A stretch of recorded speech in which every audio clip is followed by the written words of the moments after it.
Boa noite, irmãos e irmãs da Sociedade Espírita Caridade e Fé. Com muita alegria, agradecendo ao Criador por tudo o que temos recebido, iniciamos o tema que nos cabe na noite de hoje: Filho adotivo.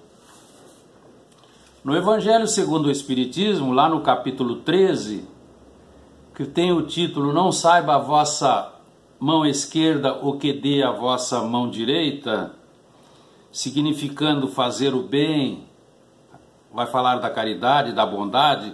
Nós temos o item 18 que trata de os órfãos. E nós vamos ver órfão, aquele que perde os pais ou um deles, aquele que está desamparado, aquele que está abandonado. Mas a doutrina espírita, ela nos ensina que acima dos laços do sangue estão os laços espirituais, entre pais e filhos.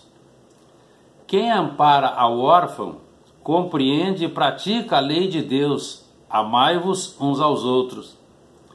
Quem ama ao órfão tem como virtude a piedade, sentimento de humanidade quando predispõe seu espírito à beneficência, pelo hábito adquirido de fazer o bem, doando-se ao seu próximo.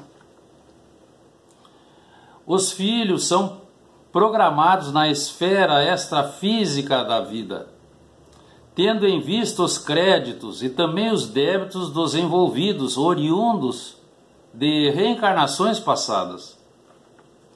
Mas há casais que não conseguem ter filhos. A causa pode estar no homem, pode estar na mulher. Normalmente é um problema físico, mas tem raízes no passado espiritual dos cônjuges, sendo, portanto, de natureza expiatória ou provacional. E com o tempo, o lar pode parecer vazio, podendo refletir, e com certeza reflete, no relacionamento. Como resolver esse problema? Separando? Suportando a situação? Aí então nós encontramos a adoção, aquela ação ou efeito, resultado de uma determinação enérgica de adotar. E isso eles nos dizem: adotar é tomar para si. É preciso um grande amor para isso. Quantas vezes nessas adoções existem reencontros de parentes espirituais? São escolhidos pelo carinho e tornam-se verdadeiros pelo Espírito. Os que se amam espiritualmente reencontram-se, fortalecendo-se. Porque pais não são apenas os que dão a vida física. São os que criam, educam, amam e acompanham seus tutelados na alegria, no sofrimento, encarnados e até mesmo após o desencarne. Aos pais que não criaram seus filhos consanguíneos, nos importam os motivos? Não. Não importam os motivos. Então, pais adotivos são seres comuns que pelo amor transformam-se em extraordinários, amparando sem esperar retorno, desconhecendo a procedência anônima, cercando de carinho, cercando de proteção, de devotamento, demonstrando a grandeza de seu amor, amando pelo Espírito, cientes do amor de Deus. Toda a aplicação do bem sempre retorna um dia, chegando a vez da colheita da paz, cuja semente de amor depuseram no solo dos corações da carne alheia.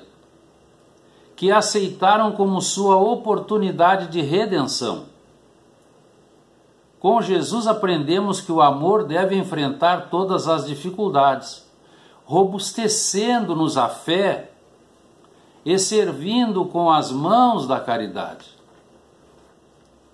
O filho adotivo é recebido com festas, vestido de sonhos, de esperanças, porque não altera o infinito amor o fato de não pertencer à mesma carne. A doutrina espírita nos informa: eles vêm de regiões do passado, onde se estabeleceram estes vínculos, talvez de dar para hoje condições de transformações, de animosidade em afeto, em amor, porque o amor mostra que a maternidade do coração é muito mais forte que a do corpo físico. Quem recebe, quem aceita e quem assume, faz por amor e doa-se por abnegação.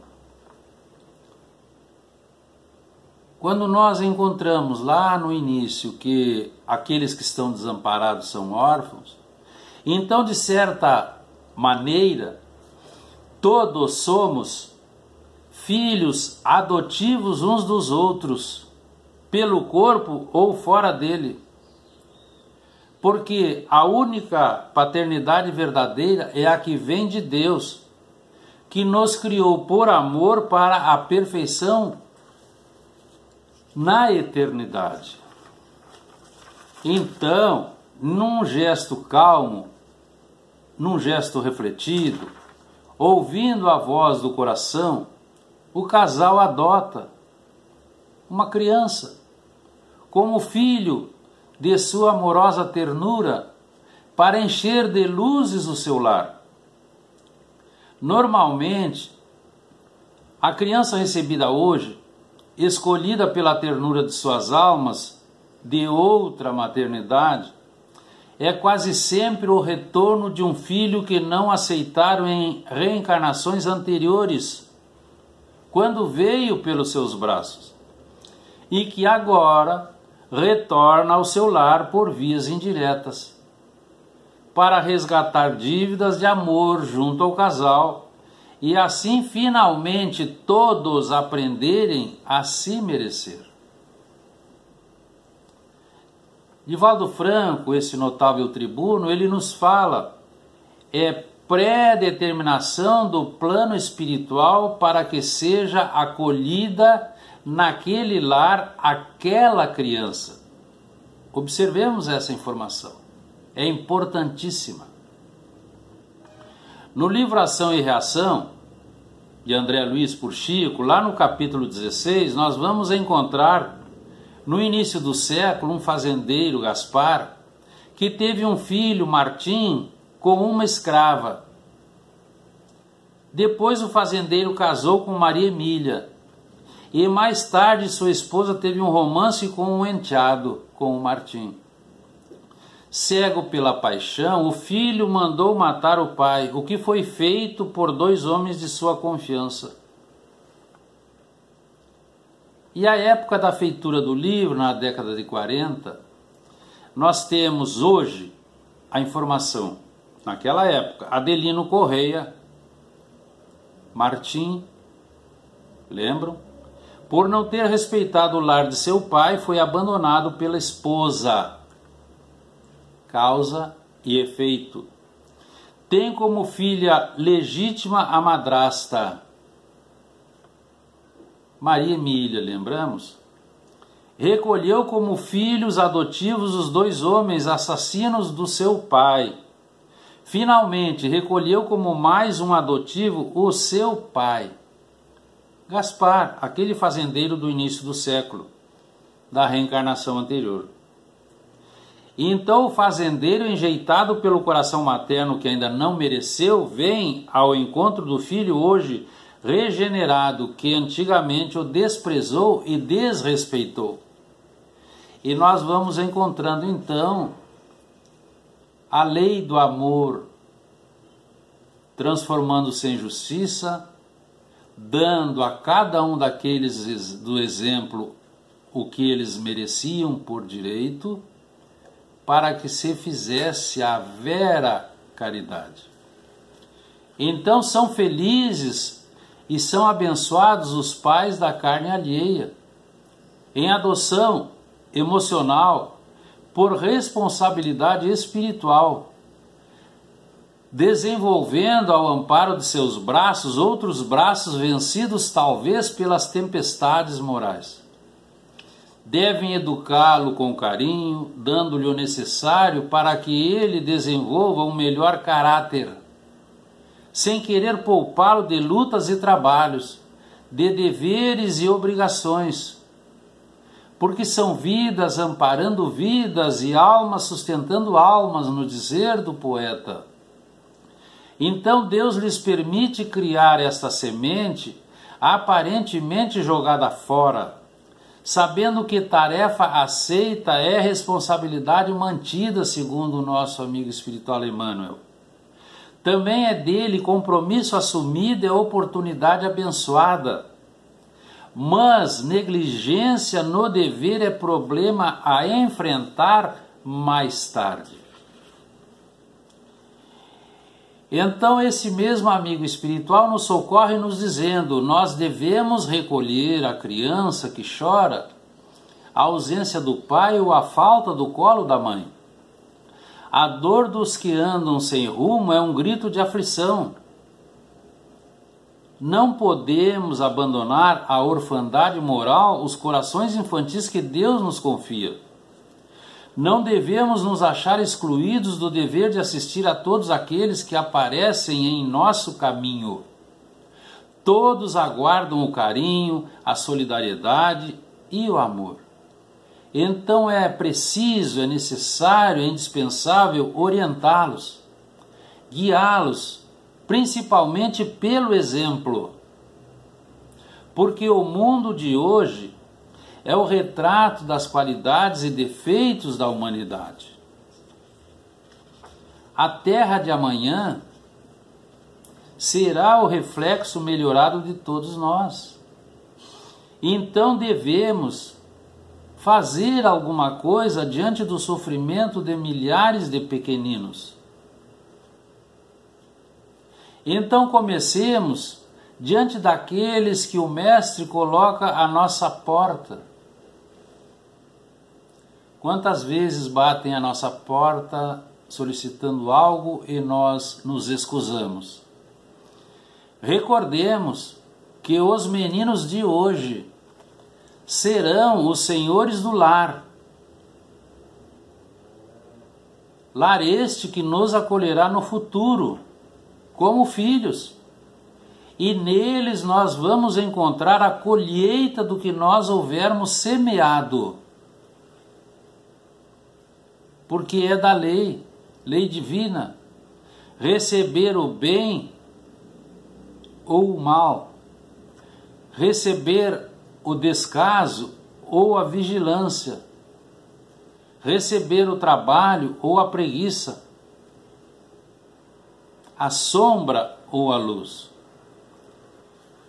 Então, nesse momento, nós nos lembramos de que um dia, por acreditar em Deus, acreditar em si e acreditar em nós, nossos pais nos receberam com muito amor.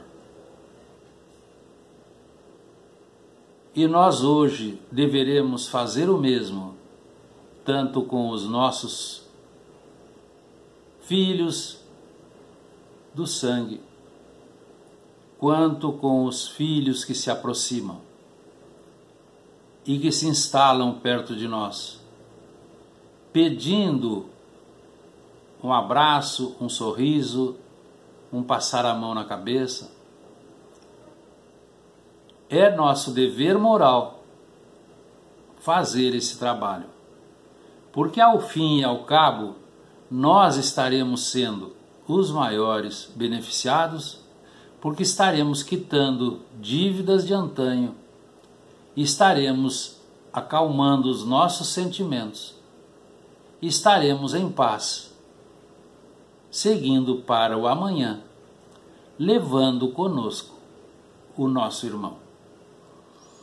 Que fique para a nossa reflexão.